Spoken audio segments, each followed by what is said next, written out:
você vai vendo que realmente ela tá certa. Aí eu falo muito isso, né? Falo muito até aqui em casa, falo assim, eu acho. Pode parar de falar. Se tu acha, tu não sabe nada, né? Porque eu falo que muito acha, muito procura. Então, se você procura, né? Já dizia o ditado popular que minha avó falava, que muito acha, muito procura. Porque você está procurando conhecimento. Se você acha alguma coisa, é porque você tem, né? Uma questão a ser resolvida, né? E isso vocês vão ver quando vocês estiverem na universidade. Isso vai fazer muita. é, Vai fazer. Como que eu vou falar? Agora eu esqueci a palavra. Vai fazer muito sentido na vida de vocês. Quando vocês forem pesquisar, seja lá qual área do conhecimento vocês queiram, né? Tá, tá cursando um curso na universidade, isso vai fazer sentido na vida de vocês, né? Se vocês têm, é uma questão. Quando você vai fazer um TCC na, na faculdade de História, a gente é obrigado a fazer um TCC, né? Uma monografia inédita, que nunca ninguém possa ter trabalhado com aquele, né? Na Unisantos ela é assim. Então, se alguém já trabalhou com aquele tema, já respondeu aquela questão, é porque você não pode mais fazer sobre aquilo. Você tem que fazer um tema inédito. E aí, né, o meu coordenador, né, de curso, eu falava, professor, porque ele era meu professor também. Professor, eu não consigo achar, eu não consigo desenvolver, não sei o quê. Qual é essa pergunta? Porque no TCC você tem que ter uma pergunta a ser esclarecida. Mas qual é essa pergunta? Não sei o quê.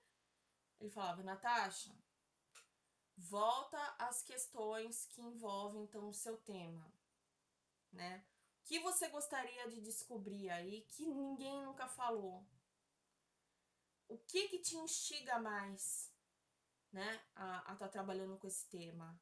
E aí você vai ter a sua pergunta, porque eu ficava louca com essa história da pergunta. Mas que pergunta, que pergunta?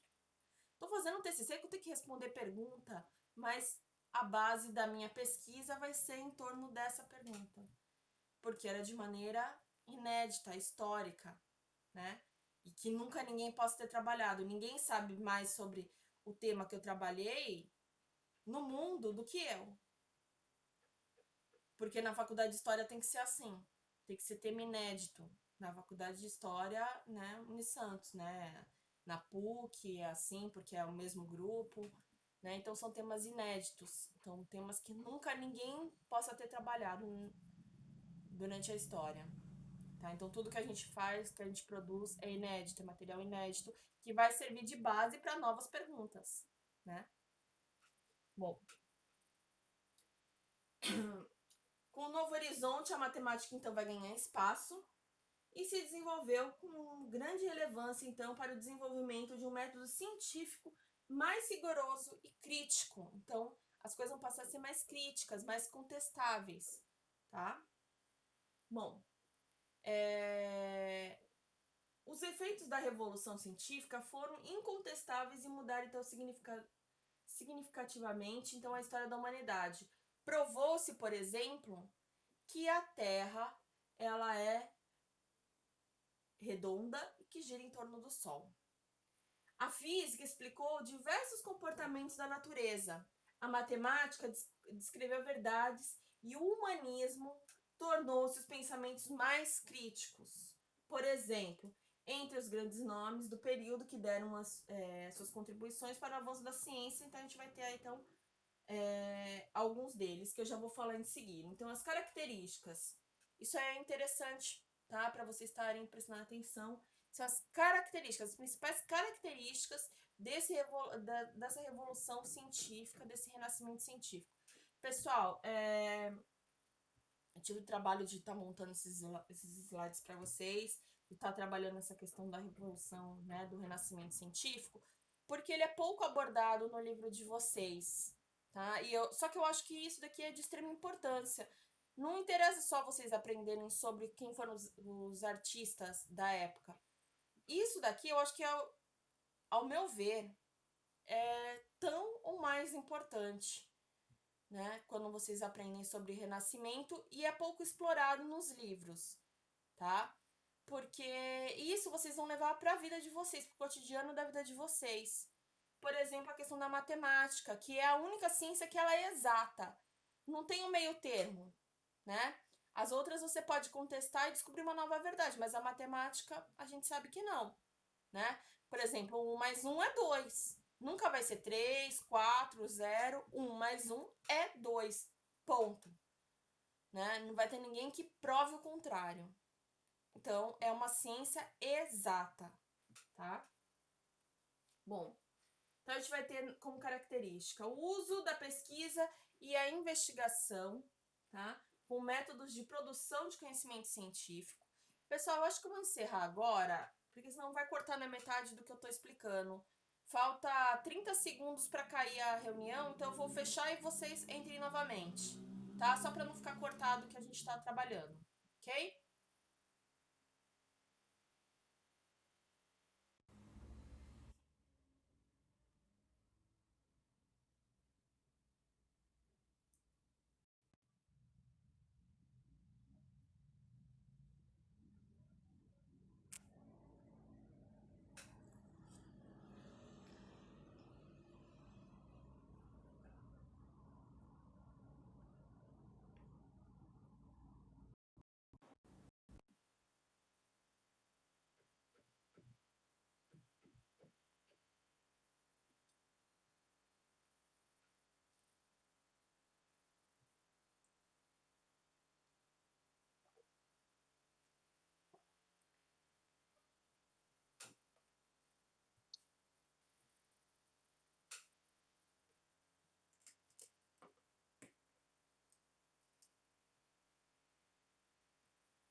Só esperar o pessoal todo mundo entrar.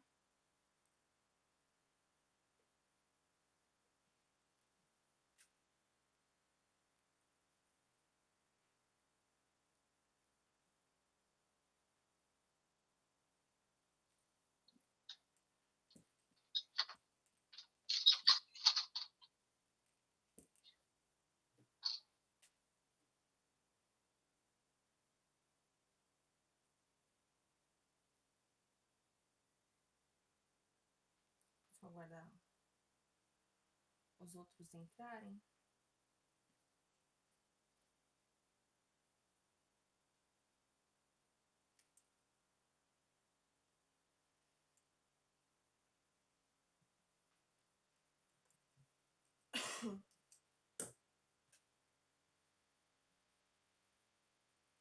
Bom, gente, vamos continuando então. O pessoal tá demorando para entrar, a gente vai continuando. Bom, então, voltando, então, as características, as principais características, então, do renascimento científico ou, né, revolução científica, que vai ganhar esse termo, né, em 1939. Bom, o uso da pesquisa e investigação como métodos de produção de conhecimento científico, que isso a gente usa nos dias de hoje. Bom, a maioria a gente usa até os dias de hoje, tá? Grandes avanços na área da astronomia, da medicina, da matemática, da física, da química e da biologia. O desenvolvimento de instrumentos científicos, principalmente na área da observação astronômica. A formulação de várias leis da física e de teorias matemáticas que vão surgir a partir daí.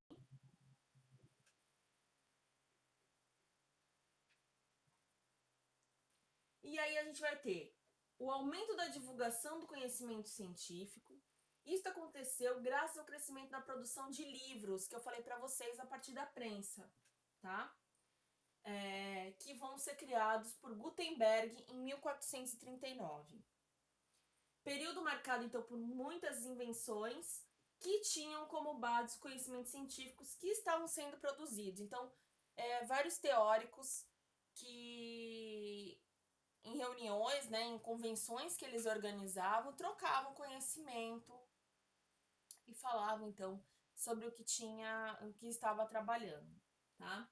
Então as descobertas científicas geraram forte mudança na forma de que as pessoas entendiam o funcionamento do mundo. Isso ocorreu pois as explicações religiosas sem fundamentação científica foram sendo substituídas pelas explicações baseadas nas ciências. Então, não é que esses cientistas, eles eram contra a religião, tá? A maioria deles, assim como vai acontecer depois no iluminismo, quando vocês forem estudar, vocês vão ver que eles eram todos, né, católicos. Só que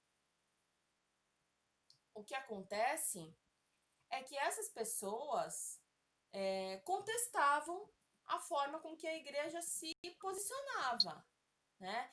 As formas com que a igreja empreendia esse conhecimento, tá? Então, vai causar, então, uma crítica à igreja não em na questão religiosa em si, mas como a igreja se posicionava, tá? Então, elas vão sendo substituídas pelas explicações baseadas nas ciências, além de afetar a religião. Essas descobertas científicas também impactaram o pensamento filosófico da época. Então, surgem, então, né, os grandes filósofos da época. Bom, entre os nomes que a gente destaca nesse cenário, e eu acho isso importante para vocês, a gente tem, então, Nicolau Copérnico, tá? Bom, Copérnico, que nasceu em 1483 e morre em 1543. O astrônomo e matemático polonês é considerado o pai da astronomia moderna, tá? Porque ele vai criar a teoria heliocêntrica, tá? Nessa teoria heliocêntrica, ele vai contradizer, então, a teoria colocada pela igreja, de que a Terra ela era plana. Ó, os terraplanistas aí, né? Que a gente tá ouvindo muito falar, né? Nesses tempos, né? Todo mundo já ouviu falar, né? Durante esse período de pandemia aí, né? Que a Terra era plana. Alguém já ouviu esses comentários aí no Face, né? No Insta? Bom,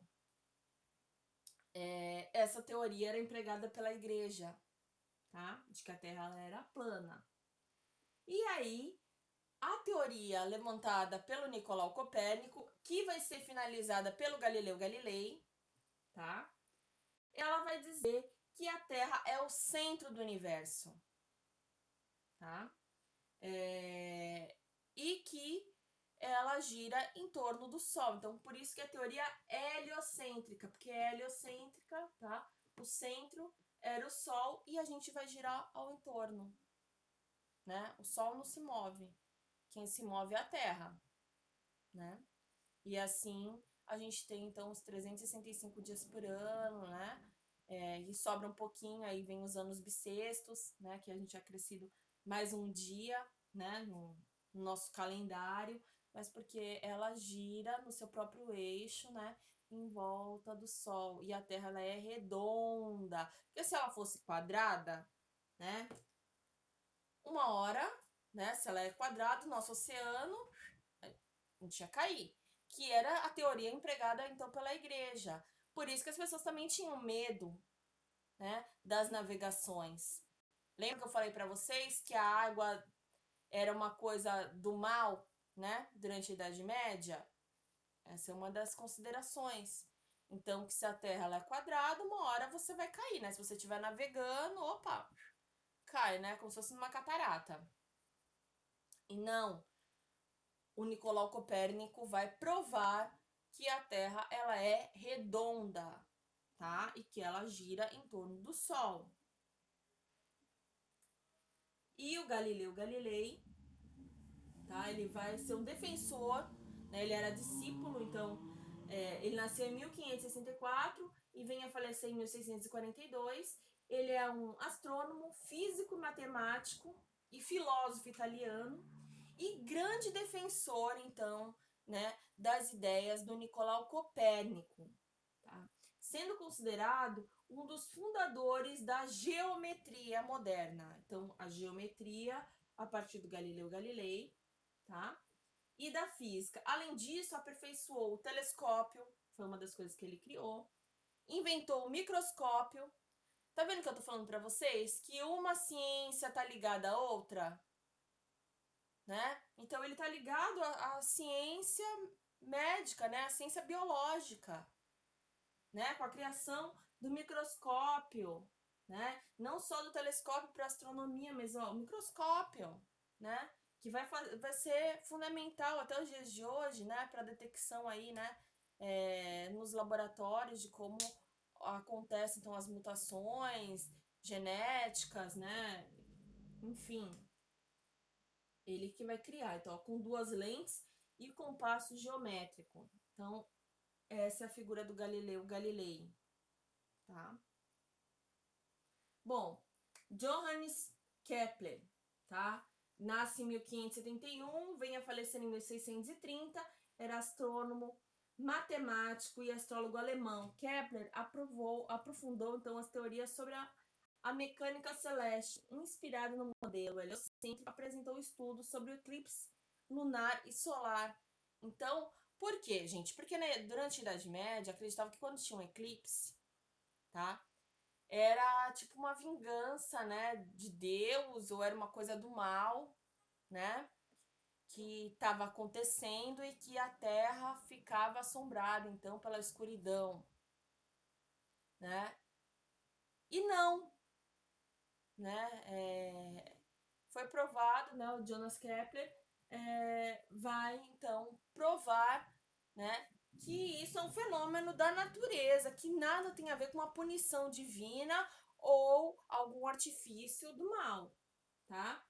Então, inspirados na teoria heliocêntrica, ele vai apresentar estudos sobre o eclipse lunar e solar. Então, a gente teve, né, esse ano já eclipse. Eles acontecem de tempos em tempos, não é sempre que acontece. Bom, Andreas Vesalius nasce em 1514, ele morre muito jovem, morre em 1564, né?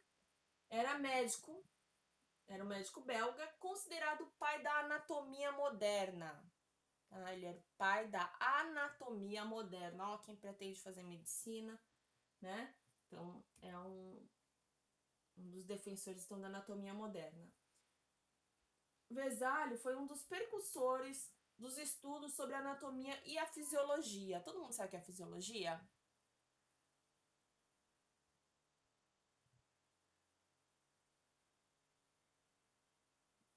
Pessoal, alguém sabe o Não. que é fisiologia? Bom, no campo do esporte essa palavra é bastante falada, né? Os fisiologistas, né? Eles vão entender, né? São estudiosos que vão estudar sobre como as substâncias se comportam, as questões fisiológicas da gente, né?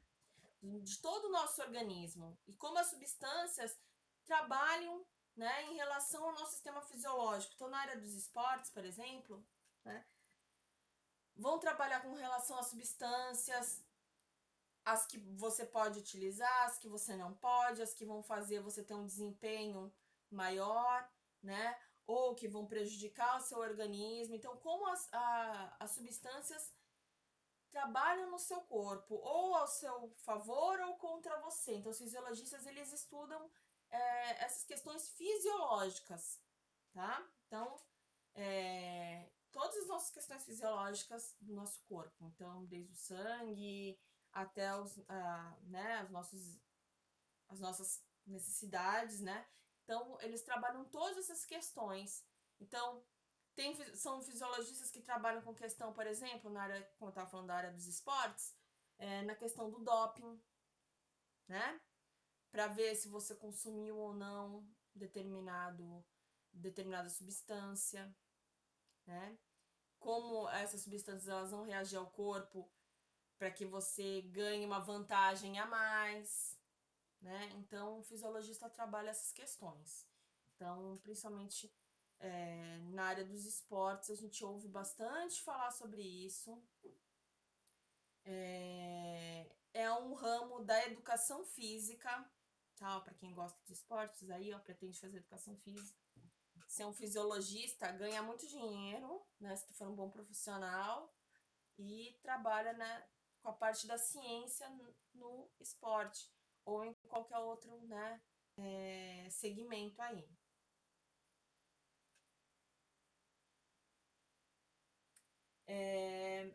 Após dissecar então os corpos humanos, né, o Andrés, e escrever sua principal obra, o Atlas da Anatomia Humana, intitulado Fábrica. Então vai ser o primeiro Atlas de anatomia, tá? Então, que vai observar. Então, o Atlas de Anatomia você usa tanto na ciência, na medicina, na enfermagem, na educação física, que mais? Na odontologia, você usa o Atlas de Anatomia Humana, tá? Em biologia também, tá? O Atlas de Anatomia Humana ele é fundamental, então, para os estudos da anatomia. Bom, Francis Bacon, tá? Não é o bacon que a gente come. Em 1561, ele nasce, em 1626 ele vem a falecer.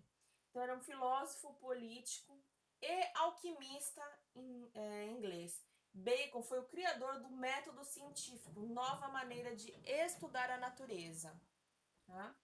Sistematizando o conhecimento humano, sendo considerado o pai da ciência moderna. Tá? Então, ele é o pai da ciência moderna. Bom, a figura do René Descartes, né? Descartes nasce em 1596, morre em 1650. Ele vai ganhar bastante nome, né? Vai ganhar uma força maior o nome dele durante o movimento iluminista. Então, ele era um filósofo, físico, matemático francês que, segundo seus estudos, Descartes foi considerado o pai do racionalismo. Racionalismo vem de raciocinar. Se penso, logo existo. Tá? Então, ele é o pai do racionalismo, do uso da razão, que é a base do movimento iluminista, tá? Dos Illuminatis, tão famosos Illuminatis, né? E da matemática moderna. E ainda foi o fundador da filosofia moderna. Sua obra mais representativa é o Discurso sobre o Método, tá? Tratado, o filósofo e matemático propondo as bases do racionalismo, então as bases da razão, que, gente, a base disso tudo, como eu falei para vocês, tá? Do Renascimento, é o antropocentrismo. O centro de tudo agora é o homem. O homem, tá? Vai tomar as rédeas da sua vida. Ele vai perceber que ele pode tomar suas próprias decisões. Só que cada ação, uma reação. Isso é base da ciência, né? Questão de física, né?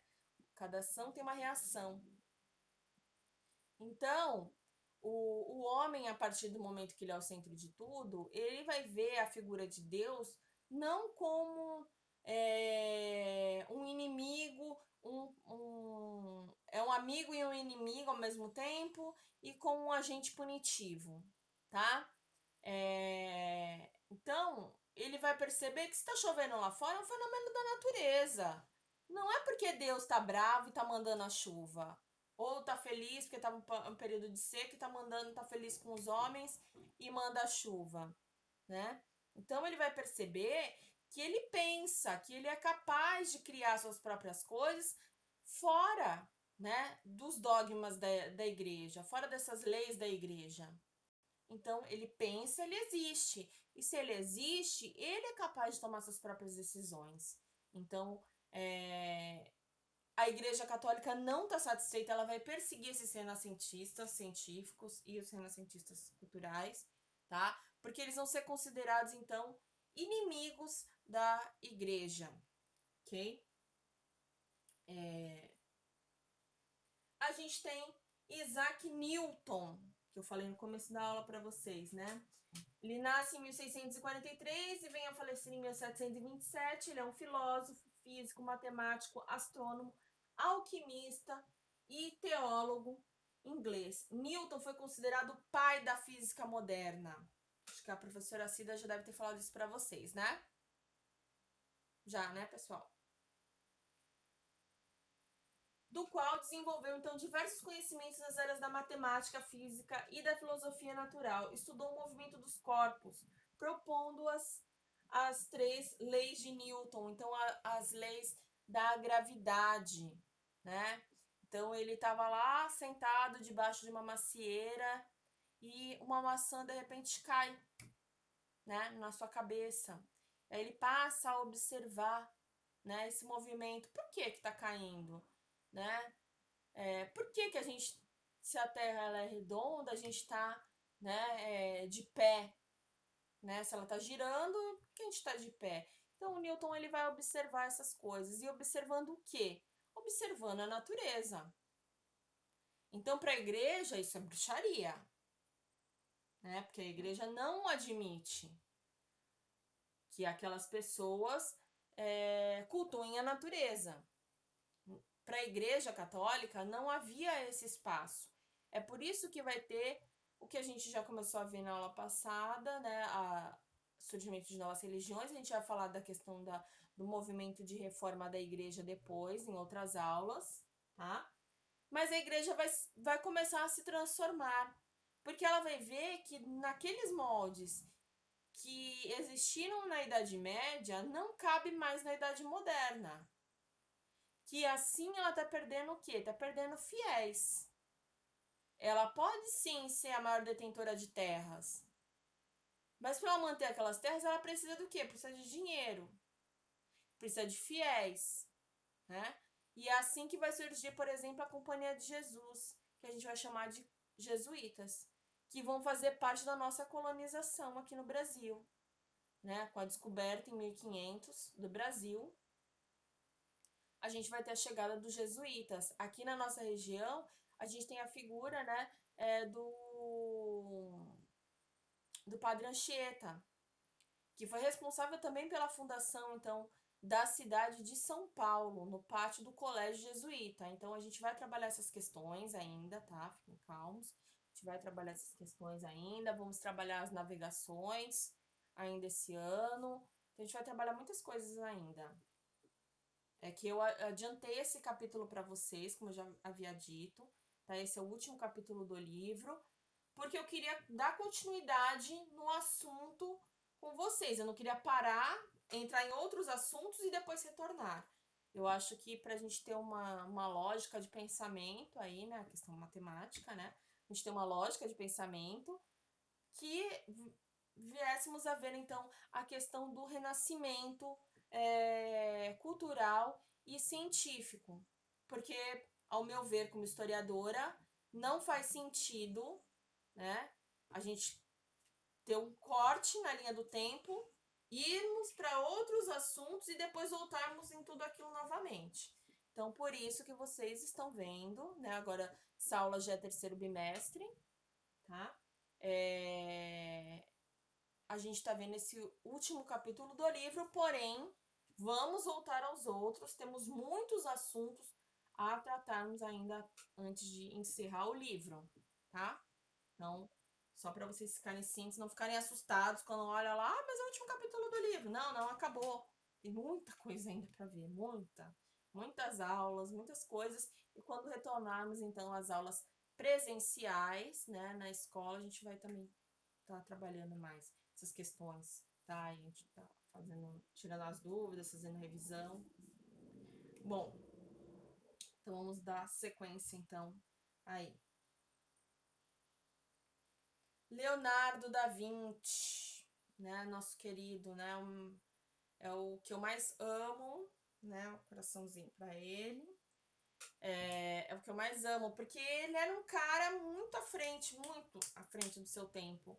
Porque ele era arquiteto, ele era pintor, ele era escultor, ele era cientista.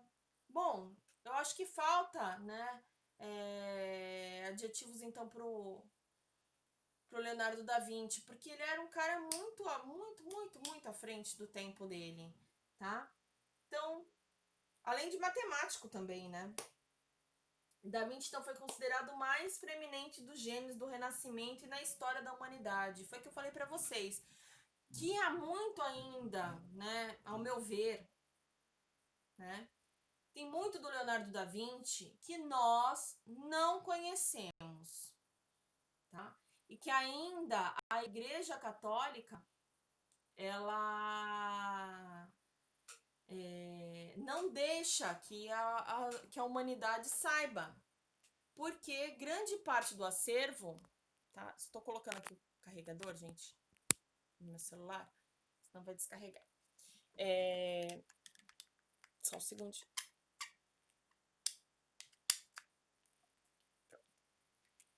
Ao meu ver, né? Então há muito ainda pra gente descobrir que a igreja não deixa, tá? Porque eu já falei para vocês que a maior parte do acervo de todos eles, né, que foram perseguidos pela igreja, então sejam renascentistas, sejam os iluministas, todo o acervo deles que foram encontrados está em poder da Igreja Católica, na biblioteca do Vaticano. E só quem tem acesso é o Papa.